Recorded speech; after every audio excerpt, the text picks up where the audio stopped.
Bueno, me voy a detener antes de comenzar con los contenidos que están en el cuadernillo, a hacer una especie de introducción que me parece necesaria para poder percibir muchas de las cosas que luego siguen. En esta animación vamos a usar como fondo un móvil, porque así se denominan estas obras de un artista que se llama Alexander Calder. Bueno, comenzamos el recorrido.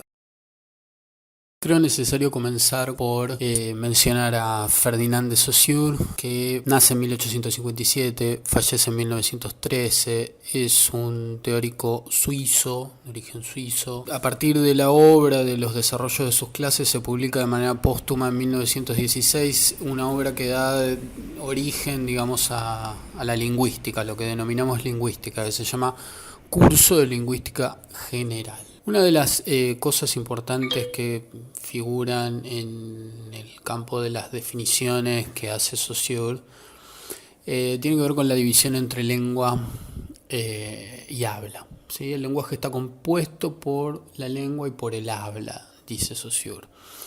La lengua sería el código, ¿sí? Lo que está guardado, lo que se puede encontrar en los libros de gramáticas, de sintaxis o incluso en los diccionarios.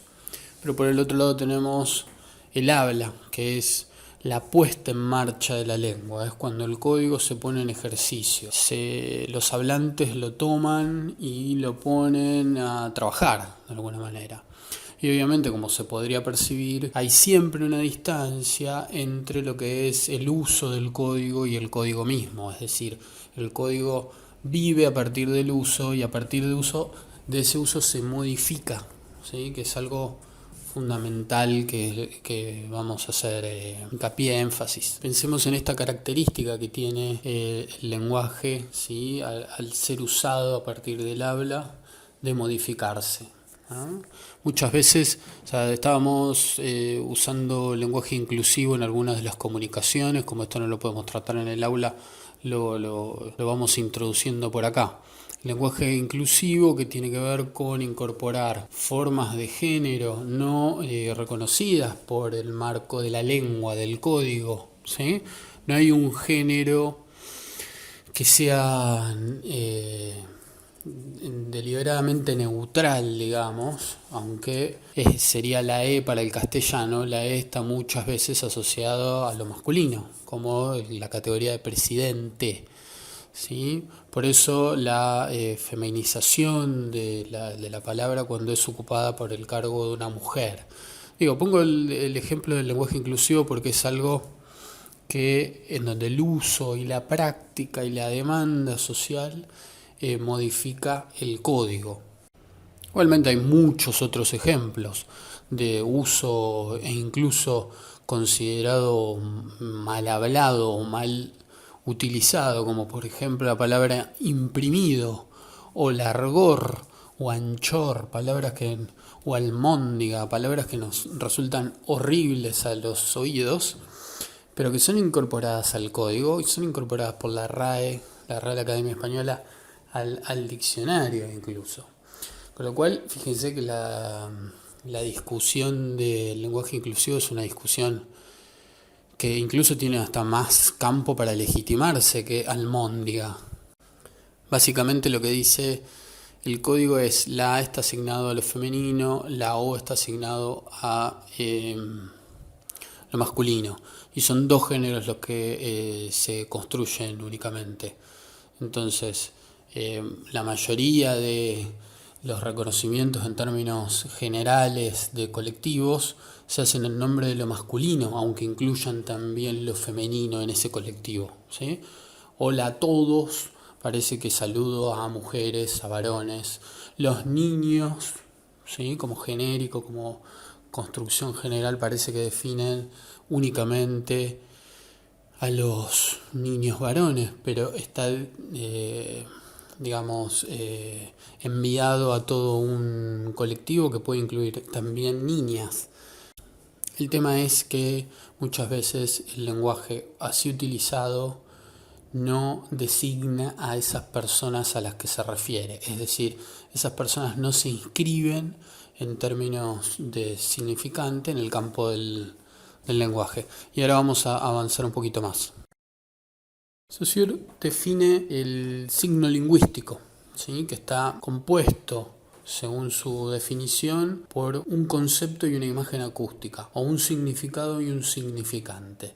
El significado sería lo que de alguna manera yo imagino, ¿sí? El concepto que yo me formo acerca de esa idea, y el significante sería la forma acústica, la palabra, por decirlo rápido, que constituye esa idea. En el ejemplo que vemos, lo que podemos ver, el ejemplo es la palabra árbol.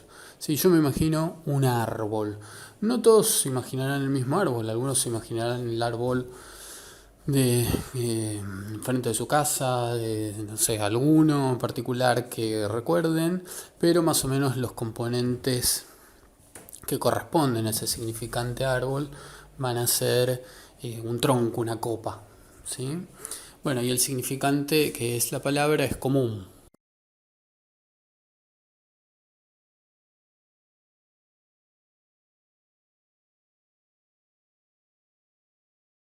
Así como Saussure va a encontrar que la lengua y en su uso se modifica, también va a encontrar una de las reglas que va a encontrar en la fundación, digamos, de esta nueva disciplina que va a ser la lingüística, va a tener que ver con lo que él denomina arbitrariedad del signo lingüístico. ¿Qué significa esto? Que ese significante que está unido a un significado lo está de manera arbitraria. Es decir, porque la palabra mesa designa la cosa, ¿sí? El significado mesa, que es un objeto que tiene cuatro patas, en el mismo sentido de lo que hacíamos antes con árbol.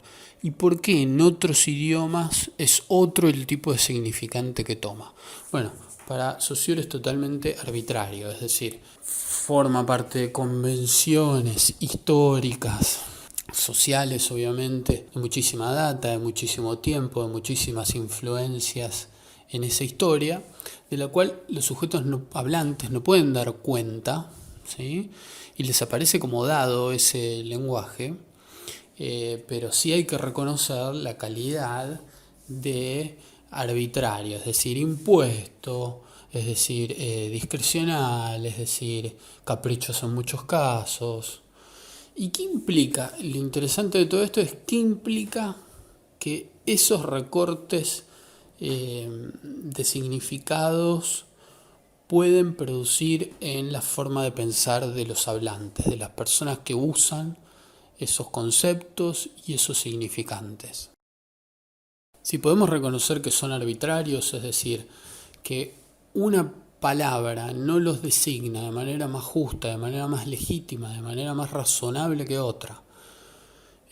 Borges decía que la palabra moon para designar luna en inglés, lo único que tiene más de legítimo que la palabra en castellano, que es luna, para designar el mismo objeto, el satélite terrestre, sea tal vez que, o podría ser tal vez que es monosílaba, que la luna es un objeto y bueno, es una especie de chiste que hace también Borges, porque no tiene tampoco mucho sentido, porque tendría que ser de una sílaba o de dos, pero digo, podría ser otro sonido, otra palabra, la que designe luna, la que designe mesa o la que designe, como en este caso, pez. En español nosotros tenemos dos significantes, dos palabras para mencionar, para nombrar dos estados diferentes de un pescado. Si está vivo es un pez o si está muerto es un pescado. ¿Qué voy a comprar a la pescadería? No voy y le digo, deme 1 kilo del pez filet de merluza. Deme 1 kilo de pescado de tal tipo. Así que diferencio entre pez y pescado. Lo mismo si voy a un acuario, no diría, uy, mira todos los pescados, todos los peces, ¿sí?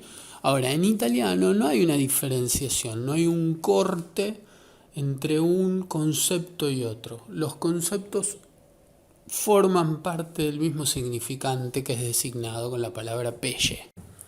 Ahora bien, más allá de por ahí destacar esta curiosidad y que ustedes incluso asientan y digan, uy, mira qué interesante, ¿qué implica, sí? ¿Qué me representa? Decía una persona en tono de chiste, ¿qué me representa esto a mí? Bueno, esto a mí me representa, a ustedes, a los hablantes, les representa que la forma en la que el lenguaje recorta el mundo es la manera en la que a mí ese mundo se me presenta. ¿Qué quiero decir con esto? Que lo que no designa el significante no existe en términos de realidad. En castellano, por ejemplo, tenemos la palabra esperar y esperanza, ¿sí? Tienen la misma raíz, o sea, están vinculando con la misma raíz algo del orden de deseo futuro, es decir, esperanzarse con algo, que va a ocurrir algo, y esperar, es decir, el futuro tiene que ver con una espera, tiene que ver con la paciencia para el castellano. Por ejemplo, en el idioma inglés, estas dos raíces están totalmente divididas, ¿sí? Esperar y esperanza, ¿sí? To wait y to hope, ¿sí? Son dos palabras diferentes, esperar y esperanzarse o tener esperanza. Básicamente esto hace que el modelo que yo me represente del mundo esté vinculado con la forma en la que el significante se relaciona y construye un signo lingüístico junto con el significado. Insisto entonces con esto, lo que no está designado, lo que no se recorta y se representa como palabra, como significante en el lenguaje que yo utilizo, en el código que pongo a hablar en el uso, podemos decir que no existe.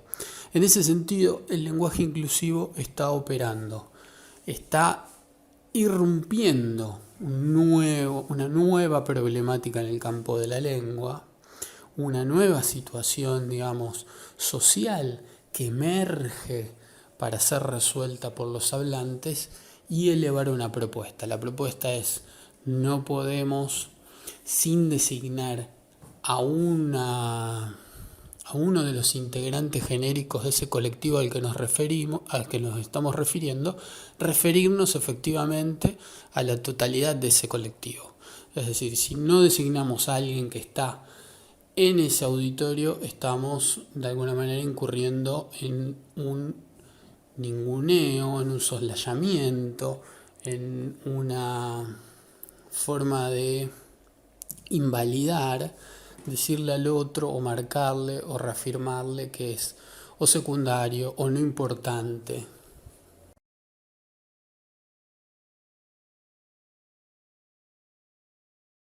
El próximo autor que incorporamos y que también figura en el comienzo ya del cuadernillo es Mikhail Bakhtin. Es un autor ruso, teórico ruso, 1895-1975, las fechas de su nacimiento y defunción. Bakhtin va a trabajar el problema de los géneros discursivos, o en ese texto va a trabajar la construcción de géneros, ¿sí? Bueno, si cada enunciado por separado, ¿sí?, es considerado en términos individuales, también puede considerarse un grupo de estos enunciados construyendo discursos, y este grupo de discursos construyendo con ciertas continuidades y ciertas lógicas repetidas géneros discursivos.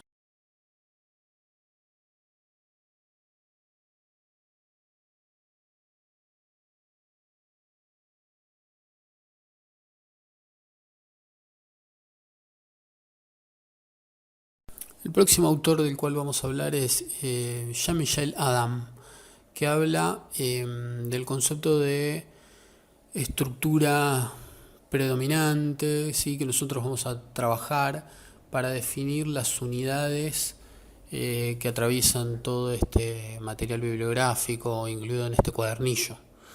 ¿Sí? O sea, si Bakhtin hablaba de tema, estructura y estilo para definir los géneros discursivos, lo que plantea Adam es que no existen estructuras de alguna manera puras, sino que podemos hablar de estructuras predominantes, es decir, algo que predomina por sobre las otras posibilidades. Y estas estructuras que elabora como clasificaciones Adam son 5: narrativa, descriptiva, explicativa, argumentativa y dialogal. Nosotros vamos a trabajar las primeras 4, narrativa, descriptiva, explicativa y argumentativa, para construir las unidades de este cuadernillo, como les decía.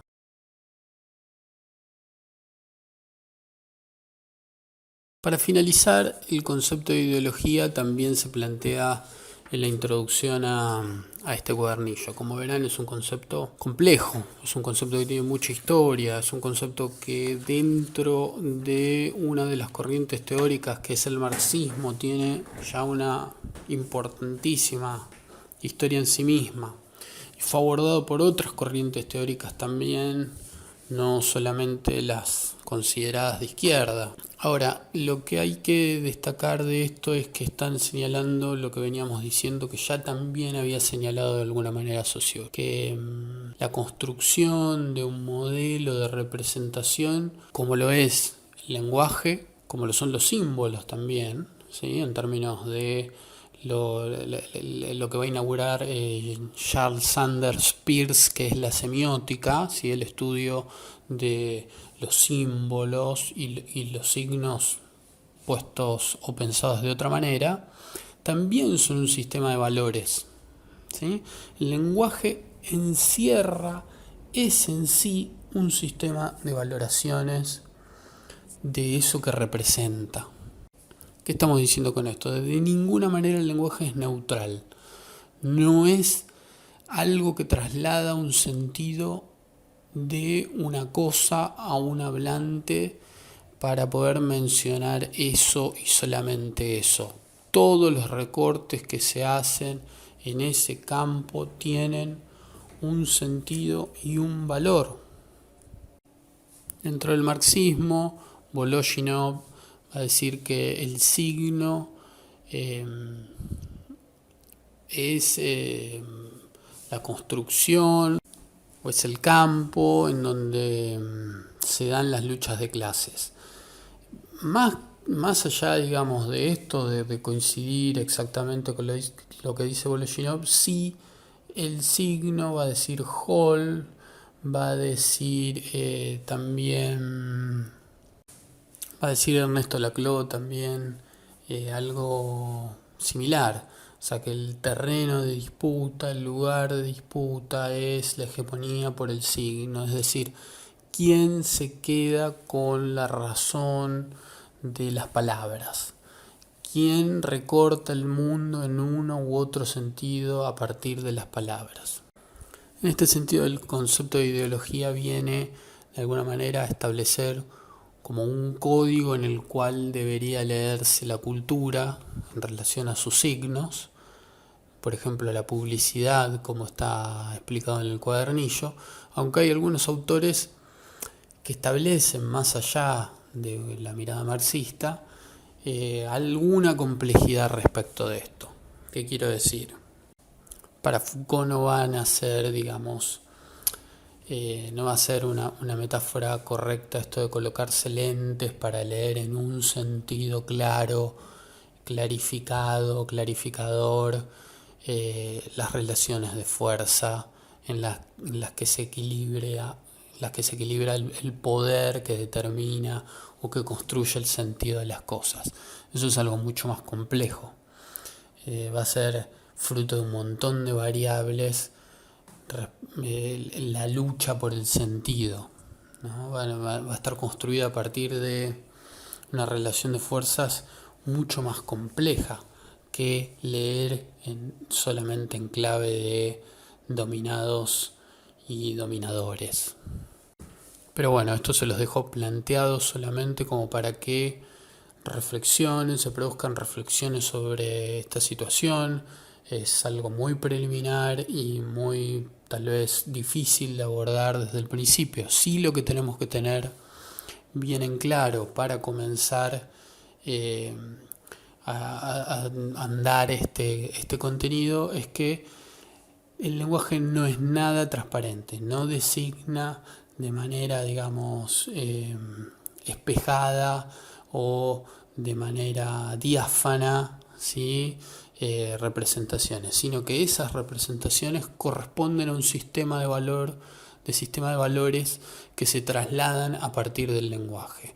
El lenguaje es un portador de valores, ¿sí? Por ejemplo, que está criticando los movimientos de mujeres respecto del lenguaje inclusivo, respecto de reclamar esto, los grupos de diversidades. Que justamente el sistema de valores que promueve el castellano en concreto es un sistema de valores que deja fuera sujetos cuando no los menciona o no los incluye en sus construcciones genéricas. Ahí tienen algo bien concreto y bien específico sobre lo cual reflexionar. Pero habría muchos otros ejemplos que podemos intercambiar en el foro de las clases 1, 2 y en sucesivas también. Acá terminamos.